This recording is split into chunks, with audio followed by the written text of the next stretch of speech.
కీర్తనలు 24 అధ్యాయము 7వ వచనంలో, గుమ్మంలారా మీ తలలు పైకి లేవనెత్తుకొనుడి, మహిమ కలిగిన రాజు ప్రవేశించినట్లు పురాతనమైన తలుపులారా మిమ్మల్ని లేవనెత్తుకొనుడి.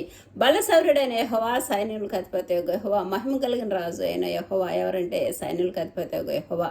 దేవుడు ఏమంటున్నాడంటే, దేవుడు నా సన్నిధి వెతుకుడు అన్నప్పుడు దావీదు మహారాజు హృదయాంతరంగంలో సన్నిధి వెతికినప్పుడు దేవుడు దావీదు మహారాజు హృదయంలోనికి వచ్చి భూమి మీద తన చిత్తాన్ని నెరవేర్చుకొని నా హృదయానుసారుడని మహిమకరంగా మార్చుకున్నారు. అలాగే యేసుక్రీస్తు ప్రభువారు ఏమంటున్నాడంటే, ప్రకటన 3:20 నేను తలుపు వద్ద నిల్చుండి తట్టుచున్నాను, ఎవడైనా నా స్వరం విని తలుపు తీర్చినట్లా అతని వద్దకు నేను అతనితో నాతో కూడా భోజనం చేదురు అంటున్నాడు. కాబట్టి మనము పరిశుద్ధాత్మ దేవ నా హృదయం తెరు, మనోనేత్రాలు తెరు, ఆత్మ వెలిగించు, ఏసే ప్రేమ నా హృదయంలో కుమ్మరించమన్నప్పుడు ఏసే మన హృదయంలోనికి వస్తారు. ప్రభువా, నా ఎడల నీ చిత్తమేముందో భూమి మీద నెరవేర్చి నీ నామానికి మహిమకరంగా మార్చాయా అని మనం కూడా